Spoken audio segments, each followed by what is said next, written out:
Olá pessoal, vamos prosseguir nas nossas discussões sobre o livro Desafios Contemporâneos da Educação Física na Escola. Já vimos o desafio da formação de professores de educação física, já vimos o lugar da diferença na BNCC e agora vamos para as relações, tensões e o lugar da educação física na educação infantil. Este capítulo eles são dos autores Martins e Mello. Inicialmente, os autores trazem que a educação infantil ela é fruto do processo histórico que emergiu ali nos fins do século XIX e início do século XX.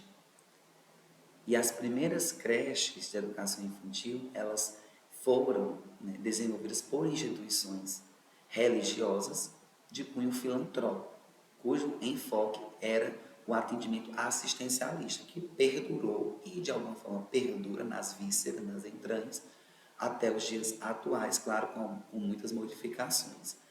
E ao mesmo tempo em que ela tinha um caráter assistencialista, ela também objetivava essas instituições atender, acolher as mulheres que estavam ingressando no mercado de trabalho.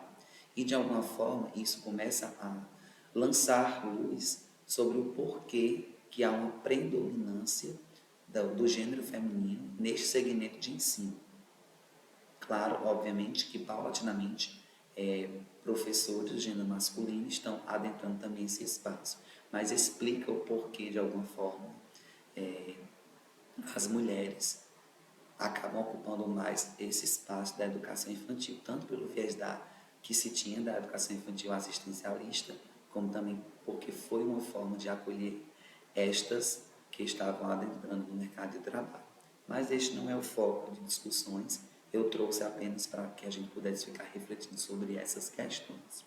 As creches, elas foram historicamente apresentadas com um desenvolvimento diferente. Existiam as creches para as classes menos favorecidas, cujo objetivo era a higiene, a nutrição das crianças e a guarda delas, a segurança delas. E existia as creches para as crianças ricas. E aqui o foco já era que elas pudessem socializar o seu universo infantil e se prepararem para o ingresso na escola. Desde a década de 1980, com a Constituição Federal de 88, houve alguns avanços para a sistematização da educação infantil.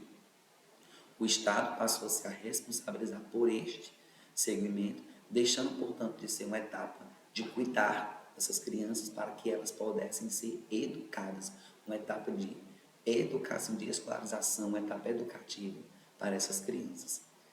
E a educação infantil, ela migra das secretarias de assistência para as secretarias de educação.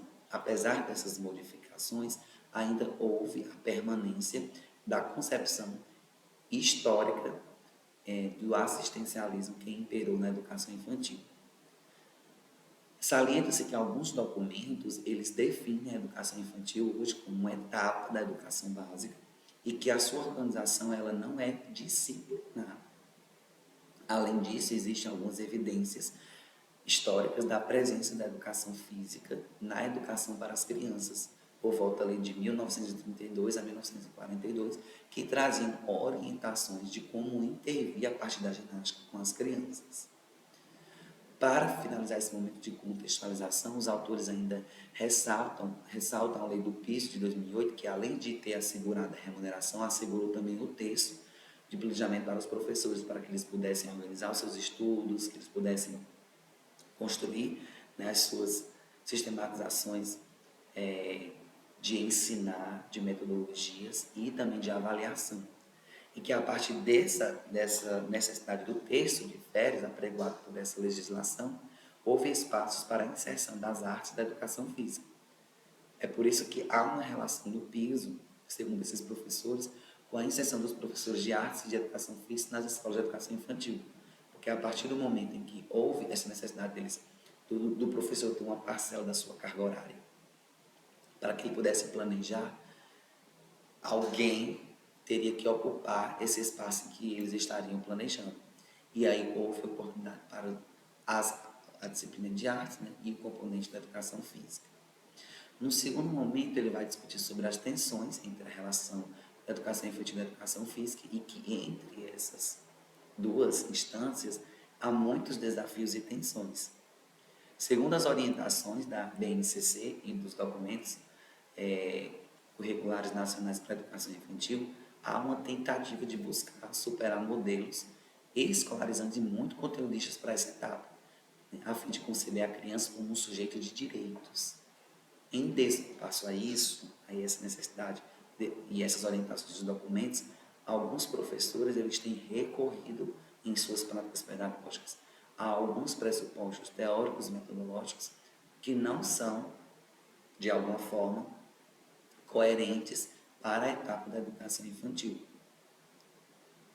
Quando se trata de uma perspectiva de educação infantil no formato escolarizado, tem-se constatado que a educação física ela tem que ser apresentada na primeira etapa da educação básica, com o desenvolvimento de algumas abordagens, sobretudo psicomotoras e desenvolvimentistas. Ou seja, as aulas desses professores, elas têm, de alguns professores de educação física, elas têm se enveredado pelas fontes epistemológicas das abordagens psicomotoras e desenvolvimentistas, ou seja, as crianças são tratadas como sujeitos universais, como se todas as crianças fossem iguais, e há esses princípios físicos do desenvolvimento, como se as crianças elas desenvolvessem de forma igual do ponto de vista da maturação biológica do seu organismo, como se todas as crianças elas fossem do ponto de vista do desenvolvimento motor igual, né? Se elas tivessem um desenvolvimento igual.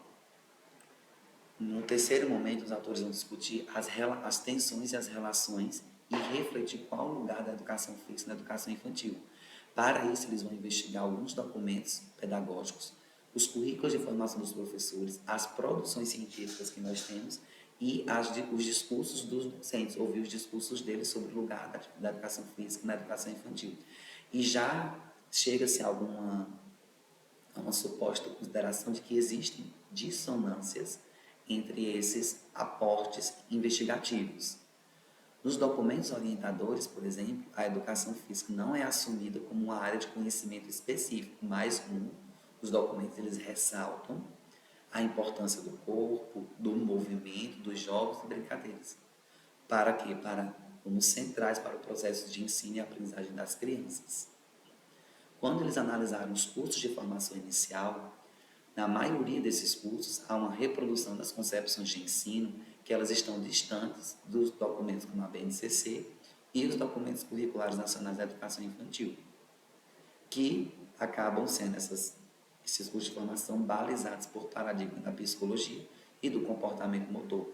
Então, nessa perspectiva, a ação formativa desses docentes é visualizar, e das crianças seria visualizar que as crianças elas devem alcançar níveis elevados de aprendizagem e desenvolvimento motor, ou seja, elas precisam desenvolver habilidades motoras especializadas. Corsino ele vai asseverar que as crianças, que é na singularidade das práticas culturais infantis e não na padronização do comportamento e das ações, que as crianças, que cada sujeito ela vai construir os seus conhecimentos e vai interagir com o mundo. Então, cada universo infantil é um universo. Não dá para tratar as culturas infantis como sendo da mesma maneira, como apresentando-se com as mesmas características. Por mais que existam algumas características comuns, elas têm as suas particularidades. Há também a evidência de que a tendência da psicomotricidade e do comportamento motor, elas se apresentam nas produções acadêmicas. E nesta perspectiva, as crianças elas acabam sendo tomadas em sua passividade. Logo, tanto a formação inicial quanto as produções acadêmicas sobre a educação física na educação infantil indicam que o trabalho pedagógico com o corpo e com o movimento tem a sua ênfase no desenvolvimento de habilidades motoras de aperfeiçoamento físico e que jogos e brincadeiras não são tratados como uma cultura corporal, como uma produção humana ao longo da história, mas tem um caráter utilitarista, que é a preparação ou a contribuição para o desenvolvimento de aprendizagens ligadas ao plano cognitivo. Por outro lado, os principais documentos, eles trazem que há uma certa ancoragem na sociologia da infância e que, de alguma forma, isso vai estar avés à lógica da disciplina da educação infantil.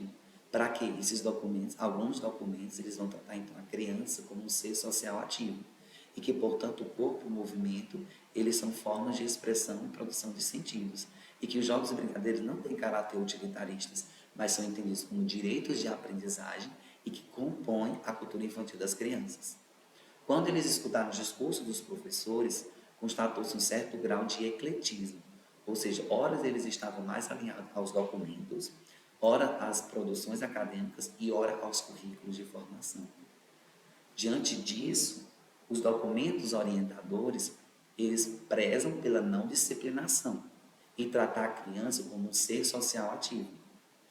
Os currículos de formação e produção acadêmica, alguns acabam estando distantes do que são preconizados por esses documentos orientadores. E que as práticas dos professores de educação infantil, elas ora se aproximam dessa visão dos documentos, ora elas se aproximam da visão dos currículos de formação e produção acadêmica que tiveram acesso.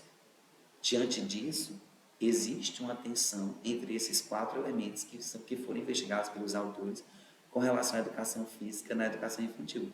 Ou seja, quais são esses 4 elementos? Os documentos orientadores, os currículos de formação, a produção acadêmica e as práticas dos professores de educação física sobre o lugar da educação física na educação infantil. Pessoal, um forte abraço.